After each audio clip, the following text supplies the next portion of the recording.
Hi, it's the Travelling Comic here, and you're welcome back to the channel. Today finds me not in any far-flung country, but in my own county, County Down, and on the Ards Peninsula. I'm recording this on the 15th of January, and it's a balmy 9 degrees, blue skies. So I thought, well, why not head out on the bike and take you to look at three things on the Ards Peninsula that sometimes you may never see. I'm going to introduce you today to a moat, a mill, and a man. If that's something you think you'd like to see, well, keep watching and come with me on the mighty BMW 1200 GS and we'll see those three things.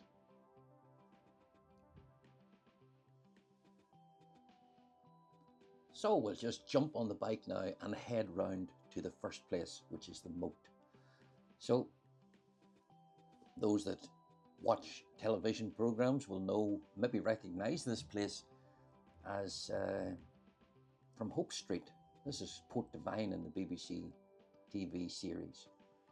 Now there on my left is the oldest pub in Ireland, Grace Neil's Bar. I think from way back in 1600.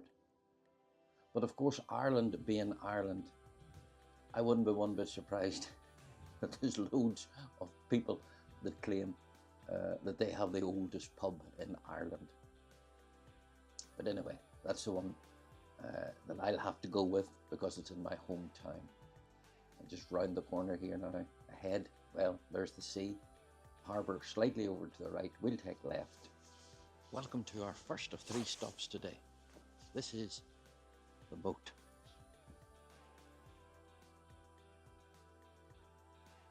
It's known locally as the moat, and I'm told it was constructed by the Anglo-Normans in the late 12th century.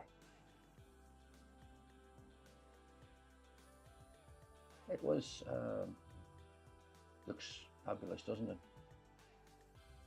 We'll head up to it. I'll tell you more about it when we get up there.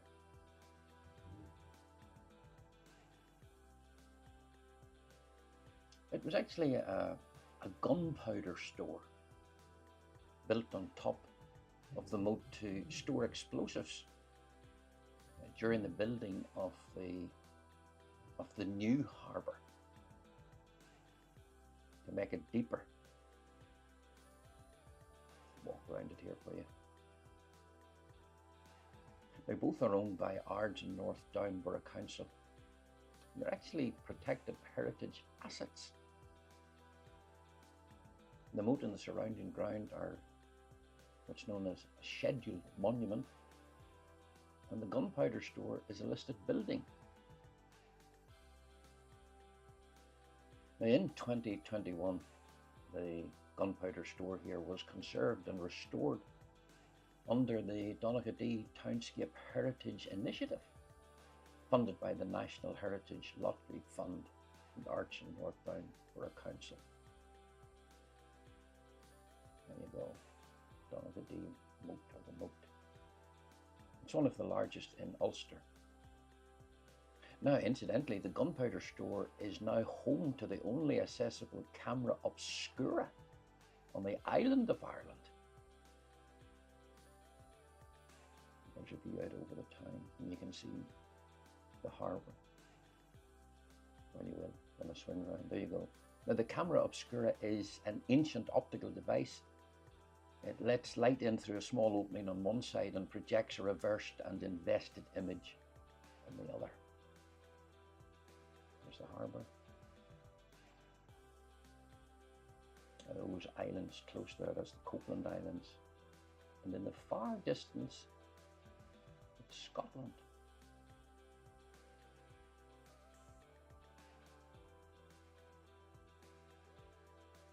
There it is in all its glory. Donaghadee Moat. Stop number one, the moat in Donaghadee.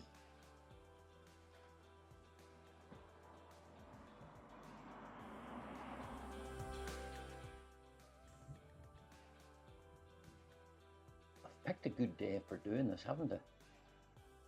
Now, we're going to head to number 2, which will take me along this glorious coast road out of Donaghadee to the neighbouring town of Millisle.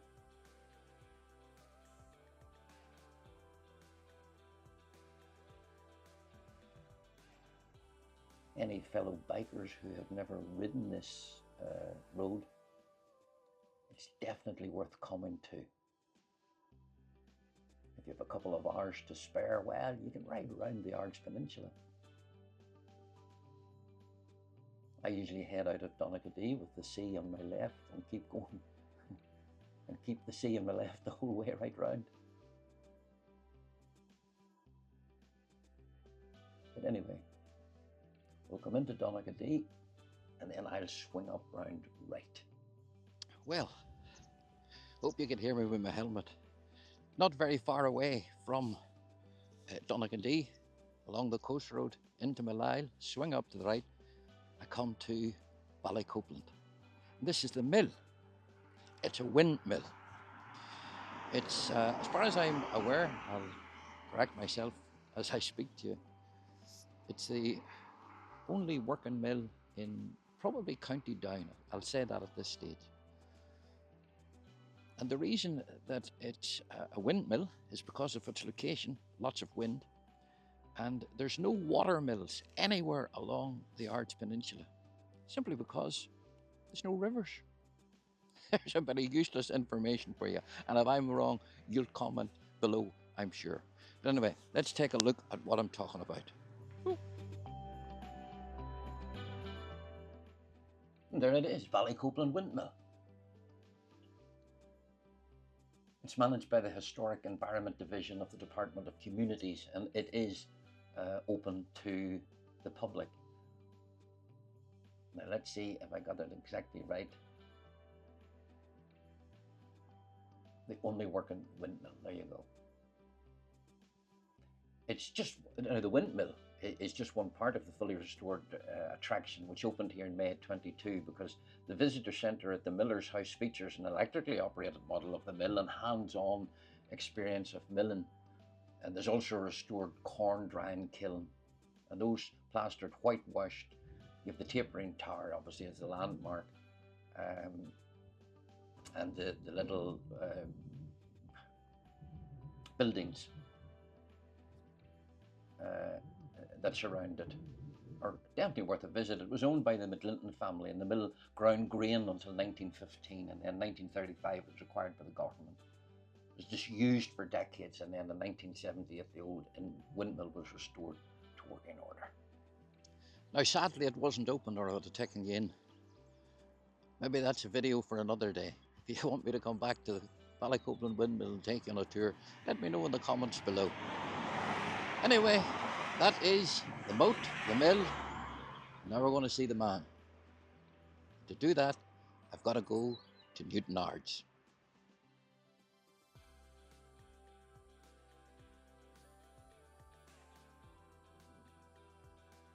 Again, I'm talking here to the bikers.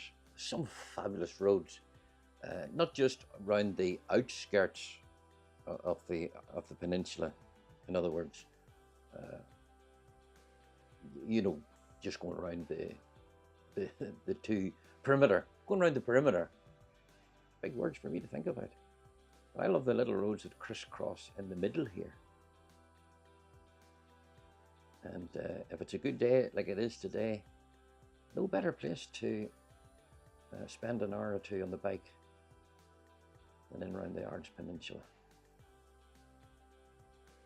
But anyway, we'll head into the metropolis that is Newton Ards in County Down. Also the home to the tower, Scrabo Tower. The name eluded me there. And here we are in a great wee shopping town too. I much prefer to shop here than in Bangor, which would be the main town of County of North Down. we'll park up here in the square.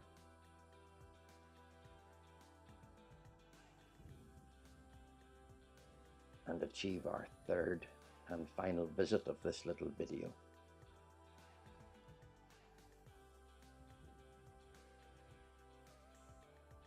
Nice to see the town busy.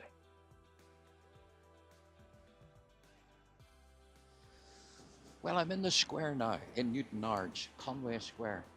And the man, well, he's that statue behind me there, very much in the news at the present time, and also on the TV show SAS Rogue Heroes.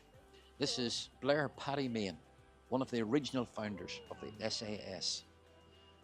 Hugely decorated, but hasn't and didn't receive the VC. Although, as I speak, either yesterday or this week that's coming, there is a motion being debated in Parliament to give him one posthumously. You know the word I mean. After he's dead. Let's go and take a look at the man. Life-size statue, Paddy Blair Main. Blair Paddy Main. Born in January 1915. Was a big fan of rugby. Actually was on the British Lions tour, I think in 1938. Joined the army, became, as I've said, a leading light in the SAS. Difficult to get him into it because he was in prison at the time for hitting a lieutenant colonel. But his exploits were legendary if you watch the TV programs. Sadly, he died in a car accident in 1955, in December, in his Riley sports car, known locally as the Big Red Fire Engine. Now, with that all done, that is the moat, the mill and the man, I'll head now to Bangor by the sea, which is close to Donaghadee. And to keep the alliteration going, I'll head there for a mug of hot chocolate. Anyway, I hope you've enjoyed this video. If you have, give it a thumbs up. Please subscribe to the channel and join this growing little community that we have here on the Travelling Comic YouTube channel. Wherever you are, whatever you're doing, have a wonderful day, and I'll go and have that hot chocolate. See you some other time.